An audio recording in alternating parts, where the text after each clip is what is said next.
بسم اللہ الرحمن الرحیم۔ یا القائم چینل میں خوش آمدید۔ السلام علیکم۔ آج میں آپ کو ملکہ بلقیس کا واقعہ سناؤں گا۔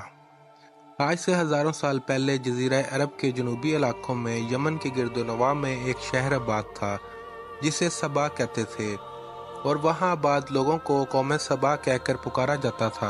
یہاں کے لوگ نہایت ہی نعمتوں اور راحتوں میں تھے۔ ہر طرف لہلہاتی فصلیں اور پھل سے لدے درخت موجود تھے، مگر یہ قوم شرک میں مبتلا تھی اور سورج کی پوجا کیا کرتی تھی۔ جب وہاں کے بادشاہ شرجیل بن مالک کی موت ہوئی تو اس کی بیٹی بلقیس نے حکومت کی باغ ڈور سنبھال لی۔ بعض مورخین نے لکھا ہے کہ بلقیس کے والدین میں سے ایک جنات میں سے تھے، مگر اس نظریے کی کوئی واضح دلائل نہیں ملتی۔ ملکہ بلقیس ایک قابل عورت تھی جس نے یمن پر 9 سال نہایت ہی خوبصورتی سے حکومت کی۔ دنیا کے بیشتر علاقوں میں جو تجارت ہوتی تھی وہ قوم سبا کے ہاتھ میں تھی۔ یہی وجہ تھی کہ یہ قوم نہایت ہی دولت مند تھی، مگر یہ وہ زمانہ تھا جب مشرق سے مغرب تک ایک عظیم موحد بادشاہ کی طاقتور حکومت اور جاہ و جلال کا ڈنگا بجتا تھا، جسے تاریخ میں سلیمان ابن داؤد کے نام سے جانا جاتا ہے۔ حضرت سلیمان علیہ السلام کی حکومت دنیا کے بیشتر ممالک میں تھی، جس کا دارالخلافہ یروشلم شہر تھا۔ آپ کو ہوا، جنات، چرند و پرند اور جانوروں پر حکمرانی عطا کی گئی تھی۔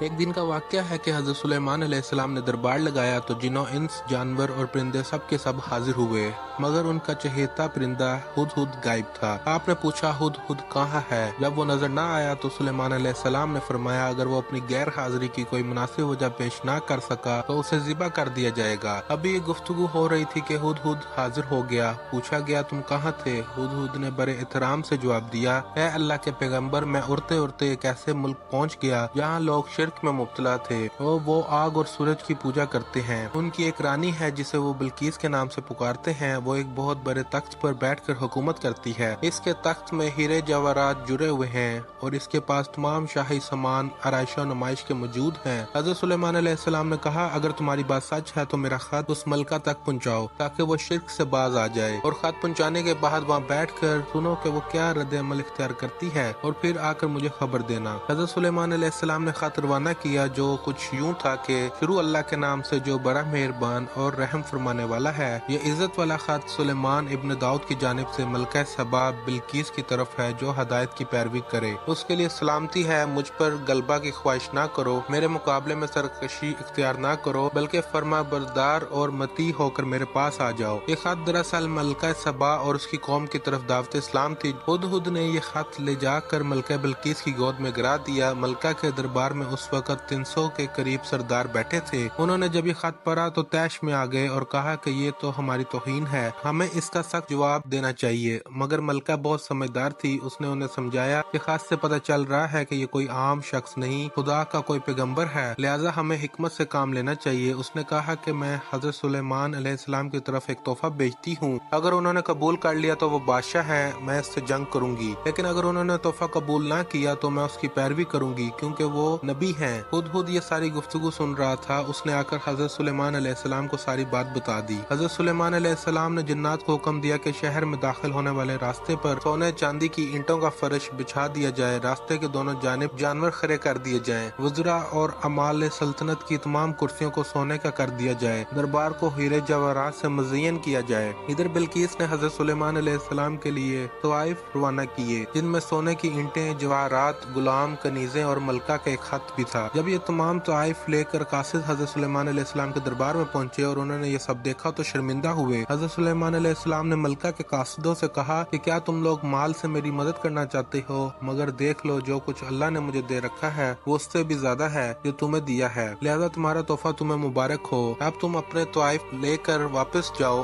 اور اپنی ملکہ سے کہنا کہ ہمارا انتظار کرے، ہم ایک زبردست لشکر لے کر آئیں گے۔ جب یہ خبر ملکہ بلقیس کو پہنچی تو وہ سمجھ گئی کہ واقعی اللہ کے نبی ہے، لہذا اس میں جنگ کی بجائے حضرت سلیمان علیہ السلام کے دربار میں حاضر ہو کر اپنی اطاعت کا یقین دلانے کا فیصلہ کیا۔ جب حضرت سلیمان علیہ السلام تک یہ پیغام پہنچا تو آپ نے اپنے درباریوں سے کہا کہ تم میں سے کون ہے جو ان کے آنے سے پہلے ملکہ کا تخت میرے پاس اٹھا کر لائے؟ ایک دو ہیکل جن نے کہا آپ کے دربار کو برخاست کرنے سے پہلے میں اسے لا سکتا ہوں اور امانت دار بھی ہوں۔